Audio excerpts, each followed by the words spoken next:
Ada satu hal yang disepakati oleh siapapun yang mencintai Al-Quran, bahwa membaca kitab Allah adalah ibadah yang agung.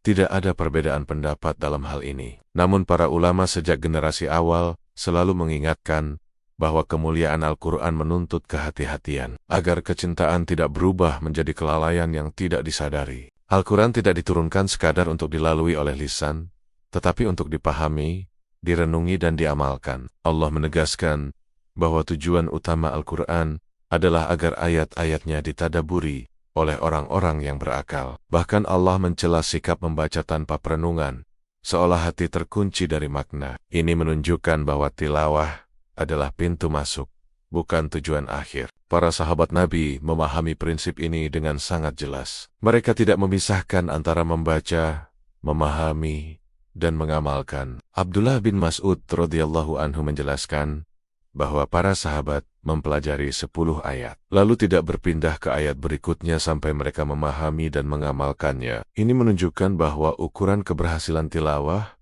menurut generasi awal umat ini, bukanlah kecepatan, tetapi dampaknya pada ilmu dan amal.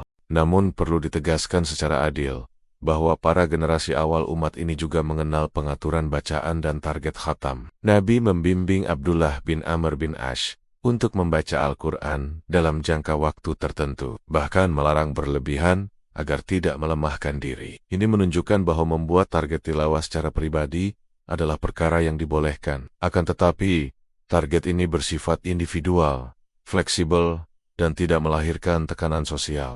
Disinilah peran kaidah usul fikih menjadi penting. Para ulama menegaskan bahwa ibadah tidak cukup dengan niat baik, tetapi harus mengikuti tuntunan Rasulullah. Karena itu mereka menetapkan kaidah besar, al-aslu fil ibadat atau kif.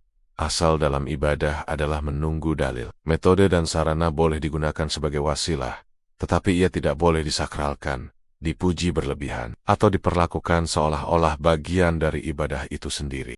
Ketika sebuah metode ibadah mulai dibela secara emosional, sulit dikritik, dan dijadikan identitas kelompok, para ulama generasi awal umat ini sudah memberi peringatan keras. Imam Malik berkata bahwa siapa yang membuat bid'ah dalam Islam dan menganggapnya baik, maka seakan-akan ia menuduh Rasulullah tidak menyampaikan risalah dengan sempurna. Peringatan ini bukan ditujukan kepada niat, tetapi kepada cara beragama yang melampaui batas. Selain persoalan metode dan target, ada hal lain yang sering luput dari perhatian, padahal sangat mendasar.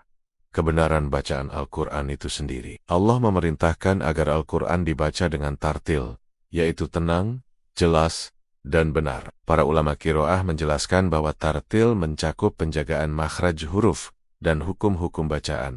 Imam Ibn Al-Jazari menegaskan bahwa mengambil tajwid adalah kewajiban sesuai kemampuan, dan membaca Al-Quran tanpa memperhatikan tajwid termasuk bentuk kelalaian terhadap hak Al-Quran.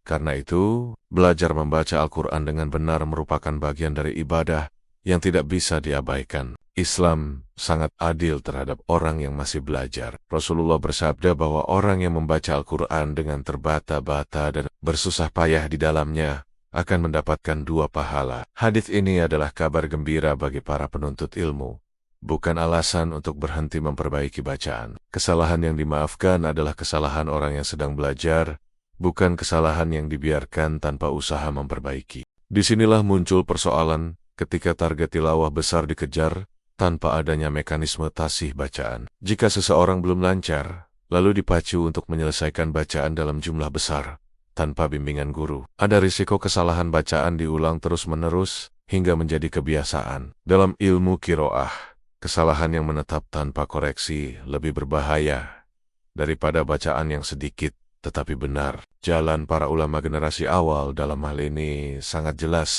dan tertib. Mereka mendahulukan belajar, memperbaiki bacaan, dan menyimak di hadapan guru, baru kemudian memperbanyak tilawah. Ibnu Mas'ud radhiyallahu anhu memperingatkan agar seseorang tidak membaca Al-Quran sebelum meluruskan lisannya. Prinsip ini menunjukkan bahwa kualitas bacaan didahulukan sebelum kuantitas. Karena itu, ketika menilai sebuah metode tilawah, pertanyaan yang paling adil bukanlah sekadar apakah metode itu membuat orang rajin membaca, tetapi apakah metode itu menjaga tujuan utama Al-Quran, kebenaran bacaan, pemahaman makna, dan pengamalan. Manfaat memang diakui, tetapi manfaat tidak pernah dijadikan dalil oleh para ulama. Ibnu Mas'ud radhiyallahu anhu mengingatkan bahwa betapa banyak orang menginginkan kebaikan, tetapi tidak mencapainya karena caranya tidak tepat. Sikap yang paling selamat adalah sikap pertengahan yang ditempuh oleh generasi awal umat ini. Tilawah tetap dijaga sesuai kemampuan,